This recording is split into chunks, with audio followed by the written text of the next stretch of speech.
All right, hi there, guys. So we are going to start working through this massive PowerPoint so that you all are prepared for your AP Gov exam, so civil rights and civil liberties. So we're going to start with bell work. So you guys obviously need to copy down these answers and put today's date. So 5 things in the First Amendment. I'm going to jump ahead to show you where the answers are, but 5 things in our First Amendment are your right to freedom of religion, freedom of speech, freedom of assembly, freedom to petition, and freedom of the press. Those are your 5 First Amendment rights.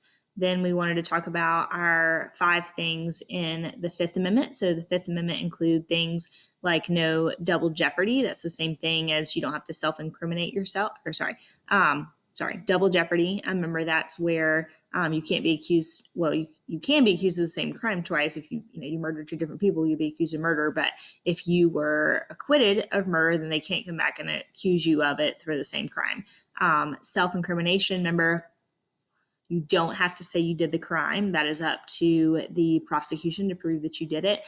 Due process, we're all supposed to be treated the same way in the law. Eminent domain, the government can take your property or land with just compensation, and your right to a grand jury. The Fifth Amendment. Sixth Amendment, the one I really want to point out with Sixth Amendment is you do have the right to an attorney in the Sixth Amendment. That's the big one. Everybody always wants to put attorney with Fifth Amendment, but it's not. It goes with Sixth Amendment. Some other things in the Sixth Amendment you'll see are your right to a speedy and public trial, your right to a trial by jury, your right to know who is speaking against you, your right to bring your own witnesses. Those are 2 different things. You can bring your witnesses. The other side can have witnesses. You have the right to confront those witnesses, so you can subpoena witnesses and all that stuff. So that goes with the Sixth Amendment.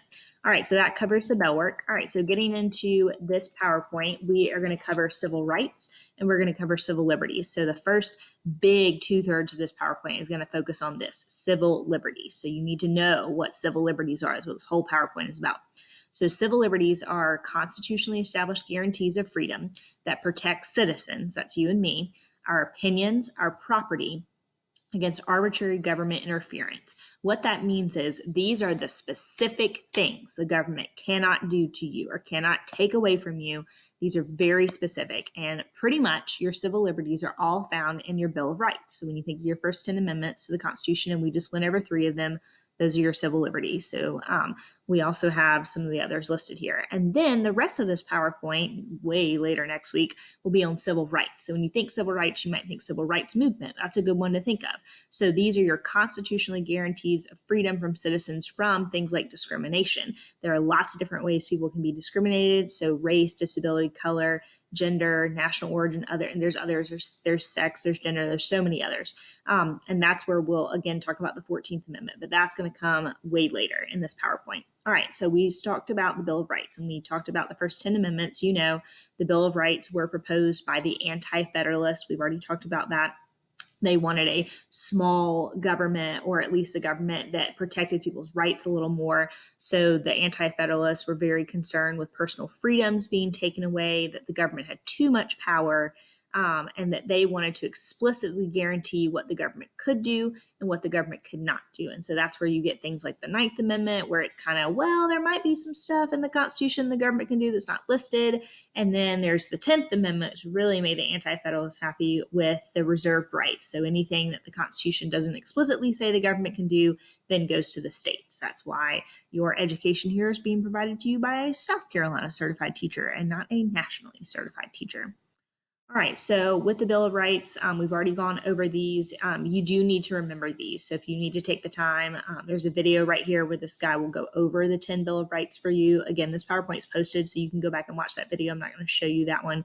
He just talks about what civil liberties are and what the Bill of Rights are, or you can study this page. This will be on our quiz that we do, and I'm going to ask you questions in the Ed Puzzle about this. And make sure you study your Bill of Rights. We already know them. All right. So more about the Bill of Rights. Again, we know that you may not know what it was built off of. It came out of some different documents, even the Magna Carta. James Madison was a big part of writing the Bill of Rights. He had studied the deficiencies in the Constitution, and he said, we need to fix some of these problems. These amendments were submitted for ratification to the federal government, and then they added them to the Constitution. And this was, what was crazy about the Bill of Rights was that we had just ratified the Constitution, and then all of a sudden we were asking Congress and the states, remember it's 2/3 of Congress and 3/4 of the states, to now say, wait, let's change it 10 times. Let's add 10 changes. And it's like, why didn't y'all do this to start with? It was very confusing. So they submitted these, the federal governments and the states, to look at those. And then later on, we're going to get the 14th Amendment. This is a big one. The 14th Amendment, specifically the Due Process and Equal Protection Clause. We'll talk a lot more about that today. Oh, there it is, the 14th Amendment. So the 14th Amendment gets added, if you remember, during Reconstruction. This was one of our 3 Reconstruction Amendments with the 13th, 14th, and 15th Amendments. The 14th Amendment is the biggie. The 14th Amendment is why you have to know civil rights and civil liberties. So when you learned the 14th Amendment in U.S. history, you learned it, and I taught it as this made all African Americans citizens. So, if you were a citizen, then you were born here, you're a citizen. So, but the 14th Amendment's a lot more than that. The 14th Amendment talks about the Due Process Clause and the Equal Protection Clause. And basically, due process are your individual rights, so that you and I should be treated exactly the same under the law. And equal protection is you and I, no matter if I'm the majority, you're the minority, we need to be equally protected. I shouldn't have more rights than you have, and vice versa. So that's your 14th Amendment. So these guys are going to do a very quick explanation of what selective incorporation is, and then I'm going to keep explaining it. Selective incorporation in 60 seconds. It might seem like common sense that state and local governments have to protect our liberties in the Bill of Rights. That's a pretty modern interpretation of the Constitution. Originally, the Bill of Rights did not apply to the states. It only protected us against an encroaching federal government. That's right. Okay, did you get that? Because that's important. Originally, the Bill of Rights only applied to the federal government. It did not apply to all the states. That meant on a federal level, if you committed a federal crime, you had the right to an attorney. But if you committed a state crime, you don't get an attorney. You don't get as much freedom of speech. You don't necessarily get your freedom of religion. With the passage of the 14th Amendment after the Civil War, the Supreme Court started interpreting the Due Process Clause to make sure that states could not violate our due process of liberty. But it wasn't until 1925 when the Supreme Court interpreted that due process clause of the 14th Amendment to mean that clauses like the free speech clause in the First Amendment also apply to the states. And since that case, increasingly we've seen the Supreme Court and then the national government telling states and local governments, make sure you protect many of those liberties that we find in the Bill of Rights. So selective incorporation certainly increased the power of the federal government, but it also expanded our rights. Selective incorporation. Just in time. All right, so that's a quick, I'll be much more long-winded than that. So when we are talking about the Bill of Rights, we know we added the Bill of Rights to the Constitution. And, obviously the first one, big one, is the First Amendment. And again, what they said in the video is the Bill of Rights originally only applied on the federal level. States had their own individual bills of rights. So you had a different Bill of Rights in South Carolina than you would have in Georgia. And so then there was a Supreme Court case in 1833 called Barron v. Baltimore that the Supreme Court, every time it says SC, that Supreme Court, said, hey, yep, the Bill of Rights only applies on the federal level. That's why states have their own individual bills of rights. So you don't have those same rights on the state level as you do on the federal level. Well, fast forward, like they said in the video, to 1925 in a case called Gitlow v. New York. This was the first time, so it's a precedent. We have to know precedents. This was the first time the Supreme Court re-looked at the 14th Amendment Due Process Clause. And this time, the Supreme Court said, yeah, we're going to selectively incorporate the First Amendment specifically freedom of speech, onto the states. And so we'll talk about that case later. So what that is the incorporation doctrine, or selective incorporation. Again, selective because it's a case by case. It would have been nice if the Supreme Court in 1925 had just said, okay, all 10 Bill of Rights apply to the states, done. That would mean this video is done and this PowerPoint is done, but Lord, we are not done, okay?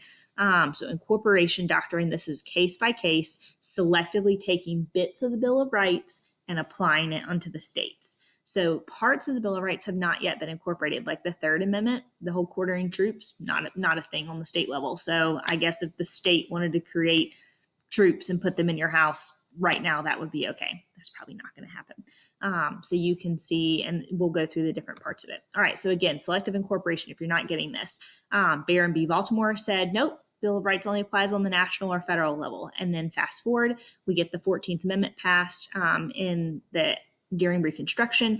And again, originally the 14th Amendment was just to help make African American citizens, but the wording of it is a big deal. So the wording of it talks about the Equal Protection Clause and the Due Process Clause. And so later on, the 14th Amendment is going to be used to start selectively incorporating different parts of the Bill of Rights onto the states. So in the 1920s, we again started with selective incorporation. Specifically, you need to know Gitlow v. New York in 1925. This, again, it's a precedent because it was the first time that the Supreme Court said, yes, your freedom of speech on the federal level now applies to all the states as well. Now, that doesn't mean the entire First Amendment applied, just the freedom of speech part. And then fast forward, you may have heard of Gideon v. Wainwright. I'm sure you have as you filled out your chart. That's one of the 15 we have to know. So Gideon is the case that says, actually, you know what? You do have the right to a lawyer. You do have the right to an attorney. So what that did is that took that part of the Sixth Amendment and applied it not just on the federal level, but on the state level, selectively incorporated your right to an attorney. Brown v. Board did something similar by saying, you know what, we are now going to integrate schools across the country. And the difference here is with Brown v. Board, it was actually the Equal Protection Clause of the 14th Amendment, whereas with Gideon, it was the Due Process Clause of the 14th Amendment. So that's an important point. So if this graphic helps it make sense, originally the Bill of Rights only applied on the federal level. But now with selective incorporation and the 14th Amendment, now the Bill of Rights has slowly started to apply to the state level. So again, selective incorporation, putting it here so it makes sense. Originally, it only applied on the federal level, but now because of the 14th Amendment, specifically the Due Process Clause, now the Supreme Court has on a case by case, so this case basis has applied the Bill of Rights to the states, again, through the Due Process Clause is important. This selective incorporation started with this Placo case. Basically, the Supreme Court said, you know what? We're not going to do all incorporation. We're not going to make our life easy or your life easy. We're going to, on a case-by-case basis, take the federal Bill of Rights and apply it to the states. So that's why we have to know lots of cases, because we have to know these selective incorporations. So they talked about, we need to give people liberty, and that is fundamental. And so in general, these are parts of the Bill of Rights that have been incorporated. And we also talked about some parts of the Bill of Rights, like the Third Amendment, have not been incorporated. But the point here is selective incorporation is where the federal government is saying, actually, these rights apply to citizens in the state as well. So it's taking away a little bit of power from the states. All right, this graph might be a little bit hard to see, but these are all the different amendments and these are all the different cases that specifically apply that part of the Bill of Rights to the state. So you can see, there's 5 parts to the First Amendment. So guess what? 5 different cases where we case by case, the Supreme Court applied these to the state. So you can see some of these may look familiar. Some of these we're going to focus on. Other of these we're not. Again, I'm not worried about these dates. I'm not going to be super mean and be like, what case incorporated this amendment? Like, no, unless it's one I'm talking about, you don't need to worry about it. All right. So again, we did talk about which was the first to be incorporated. Well, if you remember, that was freedom of speech. Do you know the case? Gitlow. It was Gitlow. That's right. Gitlow was the first one to be incorporated. All right. So getting into everybody's favorite, the First Amendment. And specifically, when you talk about the First Amendment, we're going to talk about freedom of religion. So now we're going to watch this guy do a video, and I'll point out the important parts about freedom of religion. All right, welcome back. In this video, we're going to talk about the First Amendment, freedom of religion. Let's get right to it.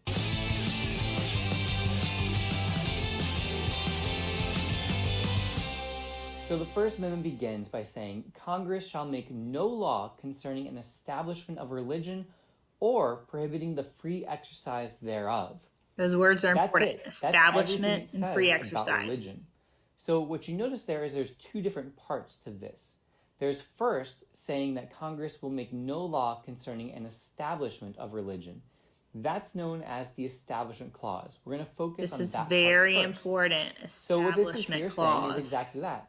Congress can't set up an official religion for the United States. Where we get into more gray areas is, well, can it use government policies that would support a particular religion or another? or on the other hand, harm the efforts of a particular religious group? And the answer to both of those questions is no. So with the Establishment Clause, Congress cannot make an official religion, nor can they give preferential treatment to religions, nor can they inhibit or harm the efforts of any specific religion or religion more broadly categorized. Now we have a Supreme Court case. It's one of your required ones, Engel versus Vitale. Pay attention. You have to know this again, one. you get all the story and the facts and details and the majority opinion, dissent, all that in the other video. We'll talk about it later. But what happened in Engel versus Vitale is that they essentially reminded us about the Establishment Clause. The issue was school prayer. So you have a local government in the state of New York, and they had a non-denominational prayer that they wanted students to say at the beginning of the school day. And the Supreme Court said, no, that violates the Establishment Clause because it is giving this preference towards religious belief. Even though that prayer was non-denominational, it still violated the Establishment Clause. So we see here that the Establishment Clause is used to limit the government's power, and in particular, most of the time, it prevents them from giving preference or help to a specific religion. Now, the second part of that sentence said that Congress cannot prohibit the free exercise of religion. So this one's really important too. This is known as the Free Exercise Clause. This is essentially saying you have the right to practice the religion of your choice, or non-religion, obviously, if that's a person's choice. So establishment is about the government giving preference. Free exercise is saying now the government can't get in the way and stop you from practicing your religion. And Wisconsin versus Yoder is a required. This one's important. Pay attention. Wisconsin v. Yoder. With this clause. There's Again, the Amish very short and the version Mennonites. Of the story is that you have Amish families in the state of Wisconsin that didn't wish to send their children to public school for high school. They thought that that didn't go with the morals that they were trying to inculcate in their children, and so they wanted to bring them home and homeschool them as part of their religious faith. And the Supreme Court ruled in favor of the Amish. They said that essentially they do have that right to practice their religion as they wish, even if that means not sending their children to school, even though Wisconsin had a law saying you had to send your children to high school. So again, we see here the Supreme Court taking the side of freedom and promoting the Free Exercise Clause here. Free Exercise Clause with Wisconsin. Religion as they wish. From those two cases, you might already be getting the sense that this one could be very controversial. How far does the Establishment Clause extend? Does it prevent any kind of preference? For instance, what if a courthouse has a statue that has the 10 Commandments on it? Does that violate the Establishment Clause? You see these a lot. What about our money that says, "In God we trust"? The session of Congress opens with a prayer. Do these things violate the Establishment Clause? What about the Pledge of Allegiance, which says one nation under God? Are all religious practices going to be protected? And we have a number of Supreme Court cases. These are not required, but these are things that you may discuss a little bit further in classes, and we definitely will. So again, we have a lot of interesting questions to consider when it comes to the First Amendment. Till next time. So we will talk about some of those as we go along. All right. So here's a little quick pop quiz. You can look at this in the PowerPoint later. But basically to answer some of these for you, because this usually leads to great discussion in class, but you're having to listen to me just talk at you. Can I lead you in prayer? Nope. Engel v. Vitale said no. Okay. Ms. Kreider is the state in the room. I represent the government. And so no, I'm not leading you in prayer. Okay. For that. And that's what Engel v. Vitale says. Can we teach evolution? Absolutely. We can teach evolution. Will I get fired for it? No. Well, it's not my standards, but as a science teacher, I could. Can I put up the 10 Commandments in my room? Nope. That would be picking a religion. Can we have a moment of prayer in school? No. But you know what you can have, and we have it every single day. Thanks, Madhav, is we have a moment of silence. A moment of silence is fine. But a moment of prayer is not. Can religious groups come use our school? Absolutely. It is up to the principal. And this one's interesting. If you look, we have a little Anderson school district involved in this one. not too long ago, 2006. And then can a student give a prayer at the graduation ceremony? Yes, they can. And we have somebody do this most of the time every year. And I'm in charge of graduation, so we don't tell them they have to pray. They make that choice to pray. Now, can I stop them if they get up there and they say, okay, everybody bow your heads, we're going to pray to Allah? No, I cannot stop that. So whatever that prayer is what they make that. All right, so like I said in the video, the big thing in the First Amendment, freedom of religion, this is all the Constitution actually says. So the Supreme Court has had to interpret what the Establishment Clause is and what the Free Exercise Clause is. So with the Establishment Clause, that's where you get the whole separation of church and state. And with the Free Exercise Clause, that's where you can express your religion however you want to, kind of, unless it's like going to harm somebody. All right, so let's focus on the Establishment Clause. The Establishment Clause, here's exactly what it says in the Constitution. So it's pretty clear Congress cannot establish a religion. So America is not going to officially be a Christian nation. We are not officially a Muslim nation. We are not officially a Hindu nation. You pick their religion. We are not officially any of those things. James Madison wrote this into the Constitution. We know he's the father of the Constitution.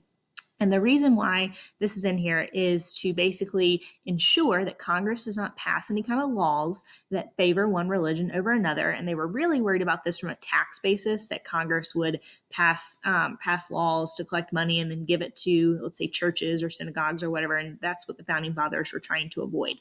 So with the Establishment Clause, Congress cannot prefer or elevate one religion over the other. Now, does that mean that religion of any type cannot enter into the public domain? No, it absolutely enters into the public domain all the time. Can there be practices of different religions? Absolutely. So that's where your Free Exercise Clause comes in. So basically the idea is, and also, this does not prevent religious symbols being on government premises. So they talked about in the video, there are a lot of courthouses that have a statue or something of the 10 Commandments. And so that has been, should that be there? Should that not be there? Should that be moved? Is that the government picking a religion? But there are also other courthouses that have other religious symbols there. So should those religious symbols be moved, or should we include every religious symbol there is? That gets into lots of debate. So like they talked about in the video, we really need to focus on Engel v. Vital. So this is the one that said officially that state-sponsored organized prayer in public schools is unconstitutional. That's why Ms. Kreider never once started class with, okay, guys, let's bow our heads and pray. No, okay, that is how Ms. Kreider gets fired, because the Supreme Court says, I am the government body in that room, and I am not going to lead you in prayer, because what that's saying is Ms. Kreider, the authority in the room, is picking Christianity, and so she's forcing that on all of you, and so that would not be okay, and so I'm not going to do that. So the idea that basically school-sponsored religious activities violate the Establishment Clause. There are some other accommodations in there, and there are differences between what you can do in public school and what you can do at, say, a private college. That's going to be different. All right, so Engel v. Vital, specifically, landmark Supreme Court case, one of the 15 you have to know. Basically, this ruled that state officials cannot compose a school prayer. Basically, the school cannot be involved in organizing school prayer. And they thought in Engel v. Vital they were good because it was a non-denominational prayer. They weren't saying like, Dear Jesus, or Dear Allah, or Dear Buddha. They thought they were good. This was actually the prayer right here in blue. But it turns out the Supreme Court says it doesn't matter if it's non-denominational. It doesn't matter if it's voluntary. They weren't forcing the kids to do it. Then it is the school pushing for religion, and that's not okay. That is violating the Establishment Clause. So now we're going to watch a video giving you all the details of Engel v. Vital. Hi, this is Kelsey Fukowski, and in this video we're going to be talking about a very important case known as Engel v. Vital, involving the First Amendment, specifically dealing with religion and the rights of students. And so just to give you some background, the First Amendment with respect to religion includes two important clauses. One clause being the Free Exercise Clause, and that basically prohibits the government. So we just talked about these. I'm going to skip ahead. Your right to parade as it interfered with their own religious beliefs, which the Supreme Court of the United States agreed of the Free Exercise Clause. In this case, we're going to be focusing more on the Establishment Clause, which Engel v. prohibits the Vital state from having a is the state-sponsored Establishment religion. Clause. The state, meaning your government, is not allowed to favor one religion over another. It's supposed to basically not interfere with any of that, not favor one, not be against one, basically have no position whatsoever. So the background here, and this comes out of New York State, that every day both students and teachers voluntarily said a school-provided prayer. And again, key word here being voluntarily. So it's good. You were Not not everybody had to forced do to say it as a student. And the prayer is, here quoted directly, Almighty God, we acknowledge our dependence upon Thee, and we beg Thy blessings upon us, our parents, our teachers, and our country. You'll note that this is non-denominational, right? It does Good. not They talk thought they were about good. one particular Voluntary, religion over another. non-denominational. It does not imply any preference for one religion over others. So it's very, very down the line, but certainly you are mentioning God. And as a result, students who did not want to participate could remain silent if they so chose to. However, the plaintiffs, among several, are going to include two Jewish families, a Unitarian, someone who's also non-religious, and they're going to claim that this particular prayer and just having a prayer read over the loudspeaker is a violation of the Establishment Clause. Now, when we look at previous court decisions involving religion in school, we look to 1943, So these are important. where the These mandatory cases flag salute in impacted schools Engel. was also considered a violation of the Establishment Clause. In particular, Jehovah Witnesses So they used to bring make about this kids particular stand there and Supreme salute Court the case flag. that believing No, that saluting can't do the that. flag was similar to worshiping an idol, which was a direct violation of their rights, and the Supreme Court agreed. In addition, in 1948, the Supreme Court is also going to declare that teaching religious instruction during public school hours was unconstitutional. So they used to have, like, Bible class. These are dealing Like, with public schools. Private let's schools study can the Bible in certainly school. read No, prayers, especially not in public religious school. schools are going to be reading prayers in the morning, may even be conducting religious services during the day. They are allowed to do that because, again, they are religious, they are private, they are not being funded Private schools by can do public that. tax dollars. So keep that So in mind as well. St. Joe's has communion. They can Ultimately, do the that. decision is going to be 6-1 in favor of the plaintiffs.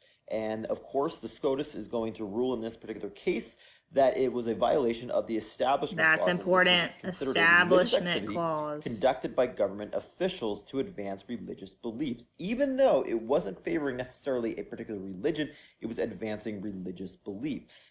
And the Supreme Court justices, in the majority opinion, are even going to relate, wasn't this the reason why you had colonists such as the Puritans going over to the New World, hence aka now the United States, to escape countries that had a state-sponsored religion?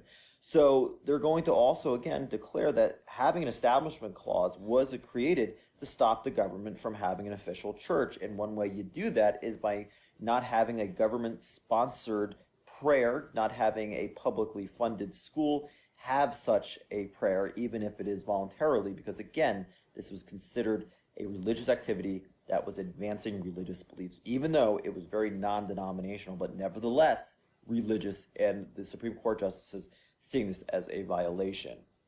Ultimately, the big takeaway here is that provisions of the United States Constitution's Bill of Rights are continually being interpreted to balance the power of government and the civil liberties of individuals. At the end of the day, school sponsorship of religious activities violates the Establishment Clause. But again, it's important to note that nothing prohibits students from engaging in prayer themselves as long as the school is not directly involved or sponsoring it in any shape, way, or form. So just to clarify here, the whole point behind the Supreme Court case is that we had the Bill of Rights that says the government will not establish a particular religion. Okay, well then in the state of New York, you had the teachers leading the kids in a non-denominational prayer. Well, that's not the same. That's something is wrong with that. So we had to balance, the government had to balance individuals' right to freedom of religion and for the government not to establish a religion. We had to balance those two things. And so that's where you get Engel v. Vital. And you heard him mention at the very end of that video, now, if you, the student, if you want to sit there and pray, go for it. Ms. Kreider's not going to stop you from praying. Now, if it's a disruption, if you decide to have this big epistle in class and take 10 minutes of class, then yeah, that's not okay. But you can bring your Bible, you can bring bring your religious text. You can read it at lunch or read it in class. All those things are fine. You're not going to see Ms. Kreider, however, leading you in those things. So that's Engel v. Vitale. Then we have the Lemon Test. This was created as part of interpreting the Establishment Clause. This came out of Lemons v. Kurtzman test. And basically, public money or federal money, state money, can go to religious schools if it's for a secular purpose. So secular means non-religious. Does it advance or prohibit religious purpose? Obviously, we don't want to do either one of those. And is there any excessive entanglement between government and religion? So whenever we're looking at, can state or federal money go to a private school, or can state or federal money go to a religious institution, it has to pass the Lemon Test, has to pass all three parts of the Lemon Test. So an example of something that does is a lot of times state funds will go to pay for textbooks in a private school, because the rationale was a math textbook at St. Joe's is the same as a math textbook at J.L. Mann. It's the math textbook does not have a Catholic leaning in it typically. Now the state is probably not going to pay for religious textbooks, but the state will pay for academic textbooks that those kids need. So with the Lemon Test, which of the following is not part of the Lemon Test, the law must not impose cost. That's not a part of the Lemon Test. What is that the law cannot advance or inhibit religion, the law cannot foster entanglement with religion, and the law must be secular in its nature. All right, so that wraps us up. So if you have any questions, feel free to send me a comment or send me an email or give me a call, and we'll talk about it. All right, bye.